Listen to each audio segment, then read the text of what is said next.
एक जंगल में गौरी कौवी और कालू नाम का कौवा रहते थे।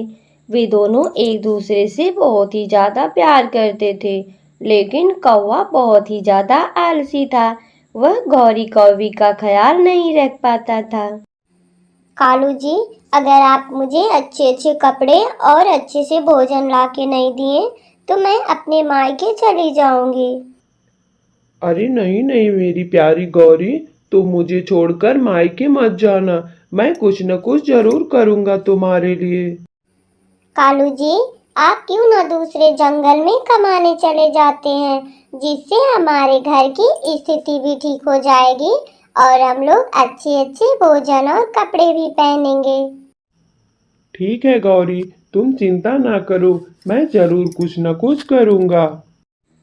फिर कालू कौवा एक डाल पर जाकर बैठ जाता है और कुछ न कुछ करने के लिए सोचने लगता है। ये देखकर टोनी चिड़िया वहां पर आ जाती है। अरे कालू भैया, आप क्या सोच रहे हैं? हम देख रहे हैं कि आप काफी टाइम से सोचे जा रहे हैं। अरे टोनी, मेरी गौरी है कि हर टाइम मुझे मायके जाने का धमकी देती रहती है और मैं नहीं चाहता कि वो कभी मायके चली जाए, लेकिन मैं कमा भी तो नहीं सकता। क्यों कालू भैया, आप इतने तगड़े ताजे दिखते हैं। आप तो कहीं भी मेहनत मजदूरी करके अपने परिवार का पेट पाल सकते हैं। अरे नहीं टोनी, यही तो मुझसे नहीं होता है। इतनी गर्मी के मौसम में मैं कहाँ जाऊंगा काम करने, और दिन रात काम ही करूंगा तो मैं अपने गौरी के साथ आराम कब करूंगा।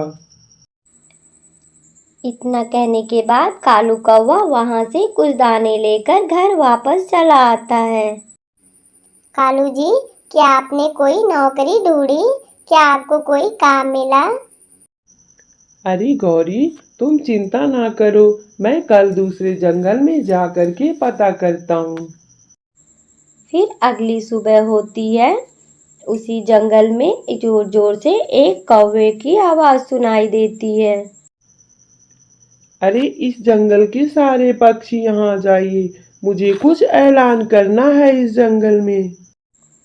तभी उस जंगल के सारे पक्षी वहां पर इकट्ठा हो जाते हैं और कालू कौवा भी वहां पर जाके बैठ जाता है।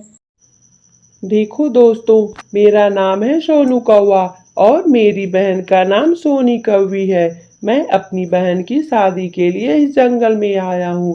मेरे पास तो बहुत सारी प्रॉपर्टी है, लेकिन मैं किसी एक अच्छे कौवे की तलाश में आया हूँ यहाँ पे। और जो कौवा मेरी बहन से शादी करेगा, उसको मैं एक बड़ी गाड़ी और बड़ा सा घर दूंगा, और हाँ, उसके साथ साथ एक फलों का बागीचा भी दूंगा। और आज का मैं आप लोग को टाइम देता हूँ। कल इसी टाइम पे आप लोग मेरे घर आ जाइएगा।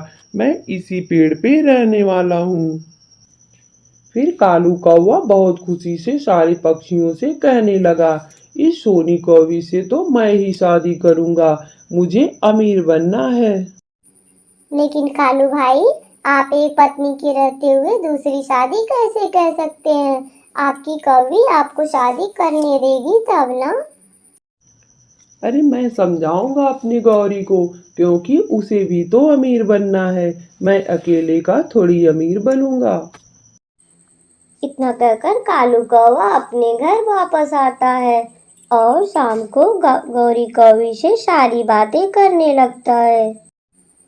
कालू जी, आपके कहने का क्या मतलब है? आप मेरी सौतन लाना चाहते हैं? अरे नहीं गौरी, तुम पागल हो। मैं तो तुम्हें अमीर बनाना चाहता हूँ। उस सोनी कवि से शादी करके मैं अमीर बन जाऊंगा, और फिर मेरी सारी धन दौलत तुम्हारे होंगे। लेकिन कालू जी, ये सब कैसे होगा? अरे मेरी गौरी, सोनी कवि के भाई ने कहा है कि दहेज में वो मुझे एक बड़ी सी गाड़ी और एक बड़ा सा बंगला और एक बड़ा सा फलों का बागीचा देने वाला है, जिससे हम लोग आराम से रहेंगे। और हाँ, कुछ दिन के बाद मैं उसकी बहन को तलाक देकर छोड़ दूंगा। फिर हम दोनों का ऐशो आराम होगा। सच में कालू जी, तब तो कल ही चलो, मैं तुम्हारी शादी उस सोनी कौवी से करवा देती हूँ। फिर सुबह होता है। गौरी कौवी और कालू दोनों सज धज कर सोनू कौवे के पास आ जाते हैं। देखो सोनू कौवे, अगर तुम्हें कोई ऐतराज नहीं है तो मैं अपने पति कालू की शादी तुम्हारी बहन सोनी से करवा सकती हूँ। मुझे तो कोई ऐतराज नहीं, बस मैं अपनी बहन से पूछ कर बताता हूँ। क्यों मेरी प्यारी बहना सोनी, तुम्हें कालू से शादी करने में कोई ऐतराज तो नहीं ना है? नहीं भैया, मुझे तो कोई ऐतराज नहीं है। आपका इजाजत तो सर आंखों पे है। फिर गौरी अपने पति कालू की शादी खूब धूमधाम से करवाती है और जंगल के सारे पक्षियों को बुला लेती है। सबसे इतरा इतरा कर कहती है कि मैं तो अब अमीर होने वाली हूँ। मेरा कालू अमीर लड़की से शादी करके मुझे महारानी बनाकर रखेगा। फिर शादी करके गौरी कौवी अपने पति और सौतन को लेकर घर आ जाती है।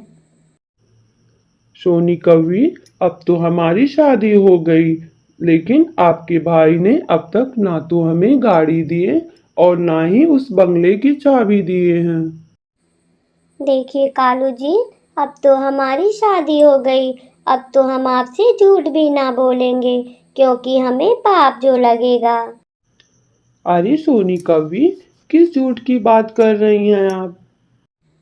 कालू जी, हम तो बहुत गरीब कवि हैं। हमारे पास तो कोई धन दौलत नहीं है और हमारी शादी नहीं हो रही थी, इसलिए मेरे भैया ने इस जंगल में आकर थोड़ी सी झूठ बोल दी। तो क्या तुम दोनों भाई बहन ने मिलकर मेरे साथ धोखा किया है?